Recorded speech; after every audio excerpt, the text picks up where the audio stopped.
All right, guys, we have ourselves our first significant outside move of free agency for the Seattle Seahawks. Just came across the wire like 5 minutes ago. The Seattle Seahawks agreed to terms on a 2-year deal worth $20 million, so $10 million a year for Uchenna Nwosu, previously of the Los Angeles Chargers. He just turned 25, coming off the best year of his career. Played like 45 snaps a game for the Chargers last year, started almost every game, had 5 sacks and 30 QB pressures, so had not a huge breakout year, but a solid year, good pass rusher. We could start him at outside linebacker across from Darrell Taylor. PFF thinks he's a pretty good player, so there's something going on in that regard.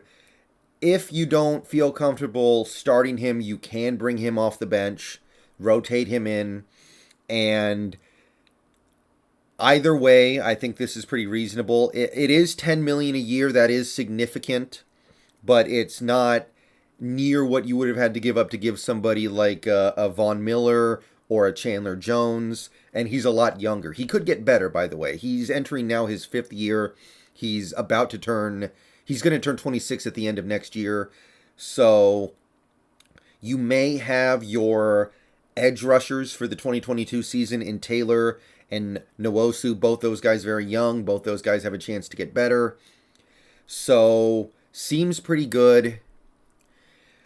It seems to also fit into the theory that I had last night about the 2-year plan, where you're going to kind of take 2022 off, but you're trying to give yourself options for 2023.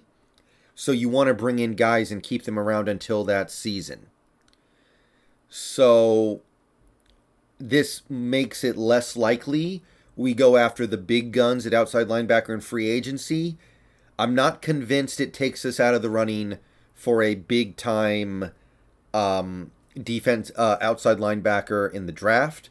But maybe instead of using our first pick on a defensive end like a Jermaine Johnson, an edge like Jermaine Johnson, like Ojabo, like Thibodeau, maybe we're thinking more Mafe or Ebiketie in the second. But it does make that first round pick a little more easier to figure out, I think. But seems like a decent signing. I'm not going crazy over it. 30 pressures last year for the Chargers. You hope he can continue to get better and maybe become more of a sack artist. So it does seem like that 2-year plan is in effect. But Seattle Seahawks have signed Uchenna Nwosu, 2 years, $20 million to be probably a starting outside linebacker in the new 3-4 defense. All right. See you guys later. Go Hawks.